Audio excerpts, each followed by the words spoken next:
talk about the importance of safe sex, of knowing about it, of giving money. Like I would do auctions, and I did auctions to raise money from art for AIDS research, right? So my dumb ass had a habit of being the first one to auction, to kick it off. I'm the auctioneer, so I'm gonna kick it off. So they had this big ass orange, the sleeves were this big and fluffy, ostrich coat. It's fabulous on a woman, and it was beautiful. So I put in the first bid.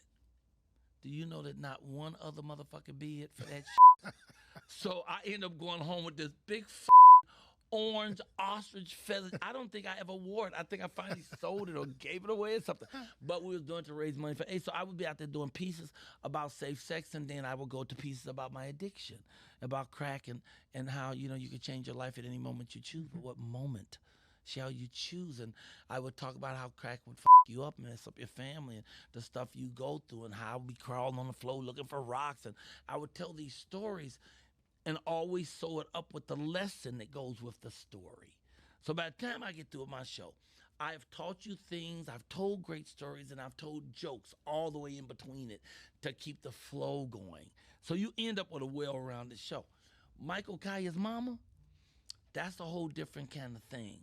That's me being able to talk about my addiction and my growing up as a black man who cares about society and the world, because I had a great mother. My mother was, Marilyn Smith was everything. And she raised 5 of us, and I was the youngest. She raised 5 men, and like I said in my show, she wished a motherfucker would. My mom was short, but she'll fuck you up if you was her kid and did some shit out of line. That was your ass. And she didn't even do the whoopings. My father did the whoopings. That was that wait till your father get home shit. My mom only whooped me one time, and it was my last whooping. I was 13 years old, and I threw a cat in a girl's face. This girl I could not stand her ass. And, oh, man.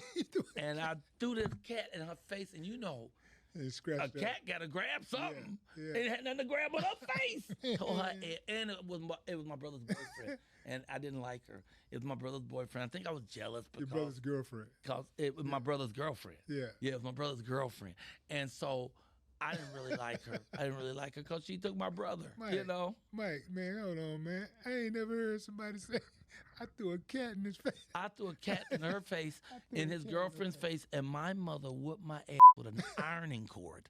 Do you remember the ironing cords? Yeah. And I know people, today, you don't know what the ironing cord is. Ironing cords do not detach today.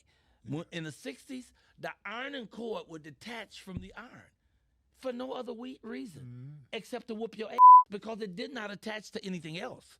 It's not like you could unplug it here and plug it in another iron, and you couldn't plug it in with the same iron. My mama whooped the out of me about that. I'm going to remember that whooping after I'm dead. She whooped my ass for that one. That was a big one. That girl still got a scar or 2 on her face, and she's my brother's girlfriend again. That was 50 years ago. He got married. His wife died 8 years ago, and he went and found his ex. And they back together like they was in love. Like now? Like they're love in high school. What? They back together like that. Every time I see her, I be like, where's a cat when you need one? No, I'm just joking. I'm just joking if they ever see this interview. No. I felt really bad about it. I was young and stupid. I didn't know the cat would grab her face. I don't know what I was thinking. I just didn't like that. But you can't always react to your emotions, man. You'll be in trouble if you do that. Yeah, people have to learn to stop and count. When they say count, it really makes a difference. Man, what was your emotions like when you first played the Apollo? Was that 92 when you first played the Apollo? I don't remember the year I played Apollo. I did it 3 times, but I don't remember when it was. But I know I was very grateful to do it. I saw you, man, in one of those shows, man. You killed it. So, you murked it.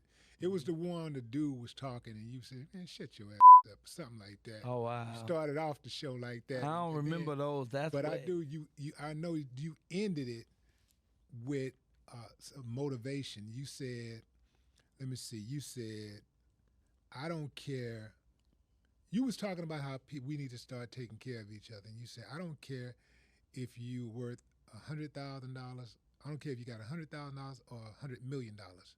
If you don't care about I think you said your neighbor or something like that, or people, You know, you ain't